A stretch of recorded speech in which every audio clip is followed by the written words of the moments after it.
Hi, SpongicX here.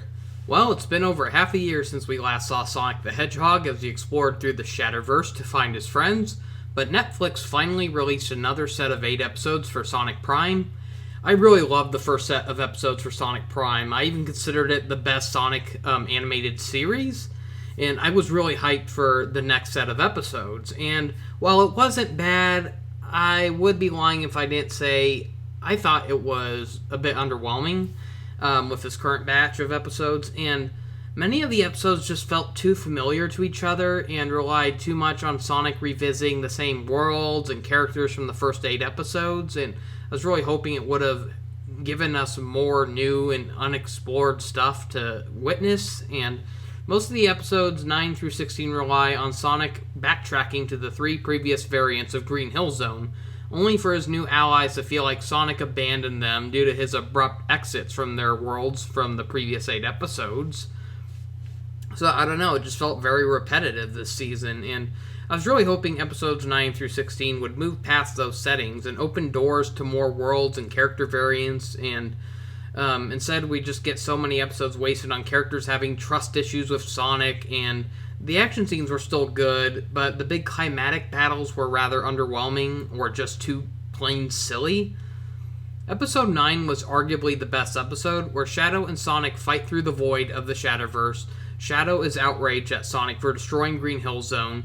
We get Shadow's flashbacks to how he's been chasing after Sonic ever since reality collapsed, kind of tying in the loose ends of those brief moments we saw of him in the first 8 episodes.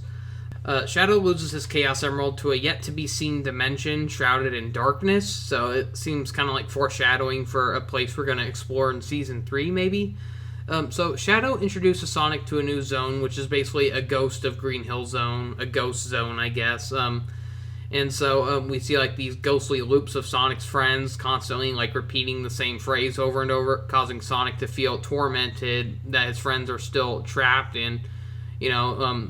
He's just like being haunted, wishing to see them again, and so I do like the bit of humanity they gave Sonic in this. Like, you can see how devastated he is. He wants to see his friends for real, not these illusions of them, basically. You can see how torn he feels, how haunted he is by his actions, and knowing that it's all his fault and stuff like that. Again, this show has some really great voice performances from the voice actors, do a really convincing job with the characters.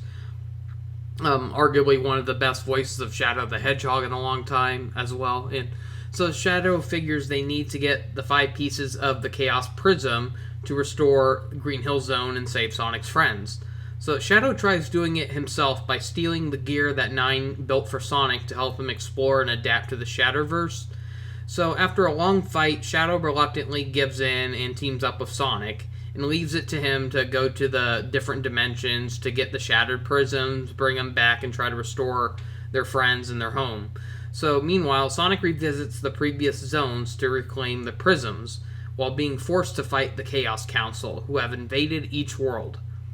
Now, I didn't mind the Chaos Council in the first set of episodes, but they had a bigger focus this time around. They were in like nearly every episode, and I honestly got real tired of them real fast. They were just very boring by the number of villains. Their scenes just drag on forever. It's just too many scenes of them like sitting around the council, arguing with each other, or, saying what their next plans are, monologuing, and I just got really tired of it really fast.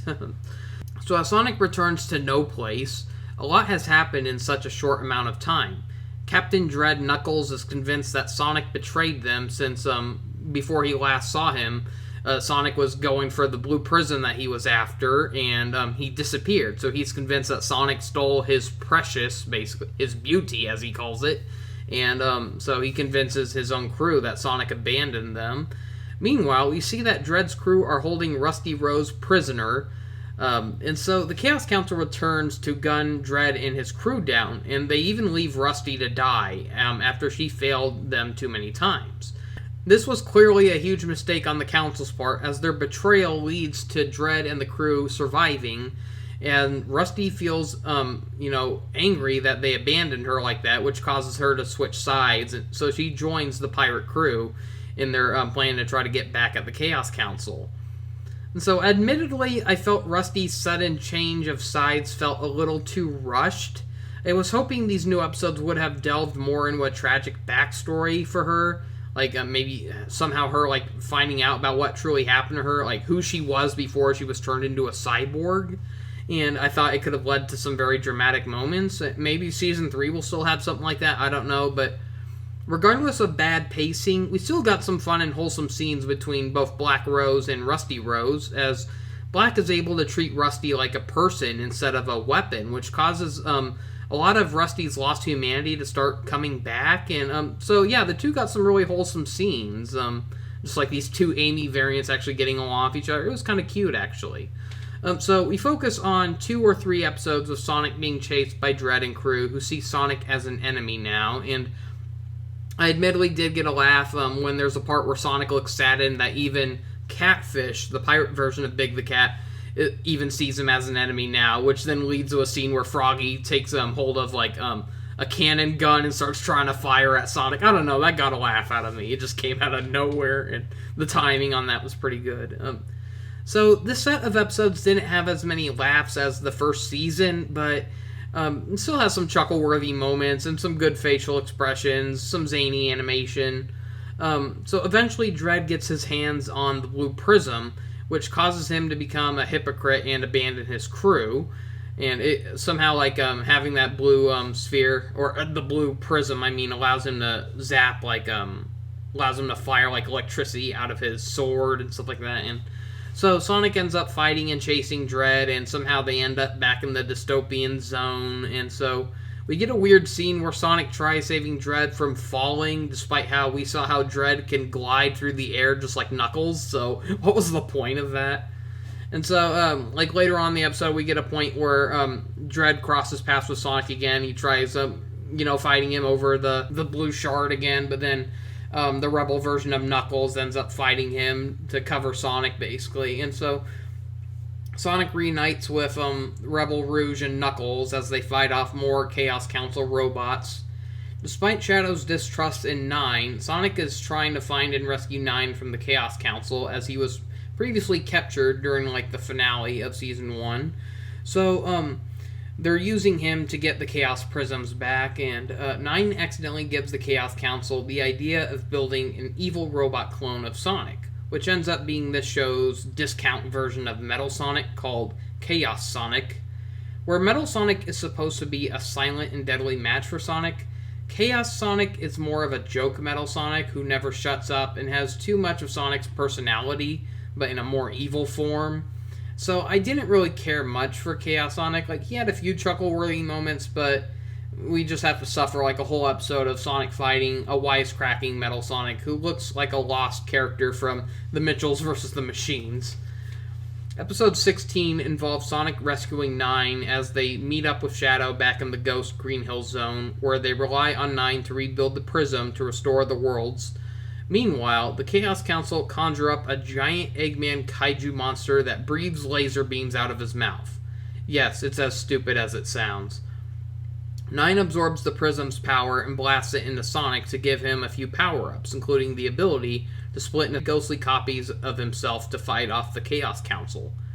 After Sonic manages to fight off the Eggman kaiju, he meets up with Nine. Sonic mentions how, for a brief moment, something Nine did cause reality to restore back to its old self, but it didn't take long for it to get back to its ghostly form, and so Sonic wants Nine to try that again, whatever it was. But Nine mentions how they still need to find the final Prism Shard to build a new world. Sonic is suddenly confused by what Nine said, and starts questioning Nine's goal. Nine lashes out at Sonic's plan to restore his world. Nine is tired of Sonic trying to turn him into his old friend Tails, instead of letting him be himself. Did Sonic even consider what would happen to him and the others, like if he restored his old world? It's like Nine is kind of like fearing like he wouldn't exist. Sonic sees it as like, oh, Nine would just turn back into Tails. Well, Nine doesn't want that. He wants to be himself. Nine then betrays Sonic, takes the prisms, and uses a portal to escape, leaving Sonic to feel horrified by what just happened. And that's where the episodes end for now. I honestly saw this plot twist coming a few episodes ahead of time, not only due to a lot of foreshadowing about trust issues or Nine's observations with seeing his other variants, and like just the look on his face, you can kind of read like his mind, like what he was thinking during those moments, and you could tell like he wasn't happy about it. You could tell like he was adding the pieces, like what would happen to like these other variants if Sonic gets his way. And so I did see that as being a conflict down the line. And so that, and it's just been a common flaw with Sonic ever since the IDW comics, where he's just too trusting in people, even villains, like hoping they'll come around to do the right thing, and it always comes back to bite him. So this betrayal might be upsetting for younger viewers, but I'm just going to say I think the Tangled series did a much better job at building up a betrayal between a main character and a close friend. So overall, I found this new batch of episodes rather underwhelming. Not bad for say, they were still okay overall, but I just really liked the first 8 episodes a lot better.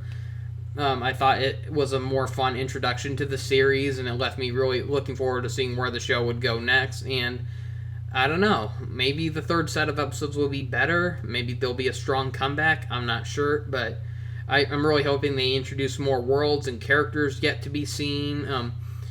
I mean, it's possible. We pretty much got a heavy hint that Nine's going to do something with these shards, and it could possibly end up corrupting the world even further, leading to more zones, and who knows. And the Chaos Council's still a thing in this picture, so they could possibly be responsible for making things worse as well. We still have yet to see like that dark zone where Shadow lost his Chaos Emerald. Is that going to be like a world full of like evil Shadow versions of Sonic and his friends? Who knows? So Season 2 mostly feels like more of what Season 1 already did, without any major steps forward or any really major spoiler-worthy moments. So hopefully Season 3 will be better. I just hope we don't have to wait another 7 months to see it continue. Well, that's all I have to show for now. Thank you for watching. See you next time, and have a great day.